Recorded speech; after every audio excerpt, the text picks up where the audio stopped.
sistema ácidos hasta la cava superior, como un bypass. Pero si la obstrucción es a nivel superior, ese es un gran problema para el paciente, porque no hay colaterales que puedan suplir el drenaje venoso. Ahora, no solamente es el sistema ácidos, las venas del canal medular, del conducto raquídeo que van a drenar las venas lumbares, van a drenar también a través del conducto raquídeo, a través del plexo raquídeo. Y estas venas raquídeas también pueden suplir el drenaje venoso. Conclusión: si un paciente tuviera una obstrucción de la cava debajo de las venas renales, el problema puede tener por las colaterales la solución, ¿no? En cambio, una obstrucción de la cava por encima de las renales es mucho más complicado, de peor pronóstico que el paciente. La cava, cuando ya llegaron las venas renales, ahora el destino de la cava va a pasar detrás del duodeno, sobre todo de la segunda porción del duodeno, y la cava va a ser a nivel infrahepático, después la cava va a ser retrohepático y suprahepático, antes de que cruce el diafragma. Esta vena cava inferior retrohepática es el principal elemento de fijación del hígado, junto con las venas hepáticas.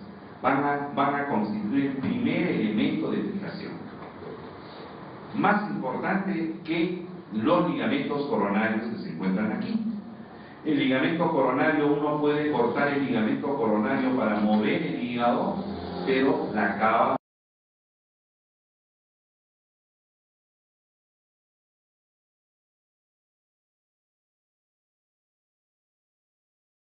aquí en una disección de la vena cava inferior, aquí está levantado el hígado, esto es en un cadáver, acá también en un cadáver.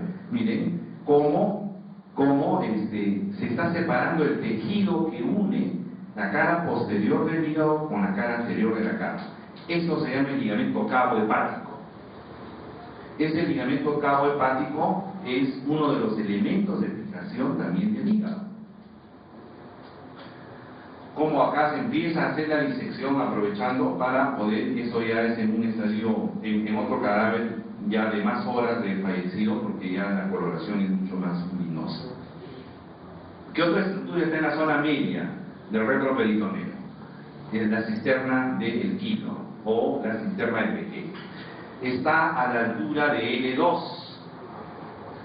Esta cisterna del quilo está recibiendo los conductos linfáticos de los miembros inferiores, de la pelvis y del abdomen. Ahí están los troncos lumbares mesentéricos, los troncos linfáticos mesentéricos, lumbares y de los miembros inferiores.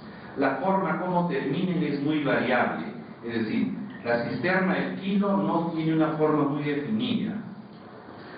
A veces ustedes miren acá en una foto de un cadáver disecado, miren, ahí están los conductos. Y los conductos no hacen como una bolsa. Hay otros cadáveres disecados donde se ve como un pequeño saco, como una cisterna. En cambio aquí se ve que los tres confluyen y ya comienza el conducto torácico. El conducto torácico nace en el abdomen, está en relación con el pilar derecho del diafragma, está cubierto por la primera arteria lumbar, la segunda arteria lumbar, y después pasa por el hiato aórtico hacia la historia del mediastino posterior, que ya lo conocemos. Más bien ahora en el retroperitoneo lateral, en la zona 2, habíamos descrito los riñones, las glándulas suprarrenales. Los riñones se van a encontrar dentro de la llamada celda renal. ¿Qué estructuras se encuentran por delante del riñón? ¿Qué estructuras se encuentran por detrás y alrededor del riñón? Vamos a mencionar, miren, recordemos que estamos describiendo el retroperitoneo, por lo tanto la estructura más anterior va a ser el peritoneo. El peritoneo, en este caso estamos en el espacio parietofólico, va a cubrir al colon descendente y después va a formar el espacio retroperitoneo. La segunda estructura estructura es la fascia renal o la fascia de Gerota. La fascia renal tiene dos hojas. Esta de aquí es la hoja anterior de la fascia renal o de Gerota, y esa es la hoja posterior de la fascia renal o de Gerota. La celda renal se encuentra entre la hoja anterior y posterior de la fascia renal. Y ahí está el riñón y la grasa que rodea el riñón entre las dos hojas de la fascia renal, que se llama la grasa perirenal. ¿Y qué está por detrás del riñón? ¿Y qué está detrás de la fascia posterior de la fascia renal? Va a encontrarse la grasa pararrenal y la última estructura más posterior es la fascia transversal. Entonces, la grasa pararrenal, ¿entre qué estructura se encuentra? Entre la hoja posterior de la fascia renal y la fascia transversal. La grasa perirenal o de Gerota, ¿dónde se encuentra? Entre las dos hojas de la fascia renal. La fascia renal se va a prolongar hacia tanto la aorta como la cava. ¿Cuáles son los medios de fijación de los riñones? Aquí otro dibujo que va a marcar mucho mejor, creo, el peritoneo, la hoja anterior de la fascia renal o de Gerota, la hoja posterior, la celda renal, la grasa perirenal y los riñones con el pedículo renal. Este pedículo renal va a ser cubierto también por la fascia renal.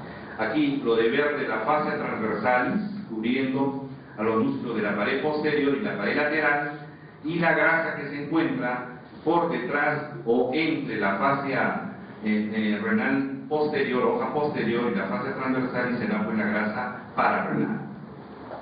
Y bien, la descripción ya de la morfología externa de los riñones va a tener una cara anterior. En este corte sagital se ve la cara anterior, la cara posterior.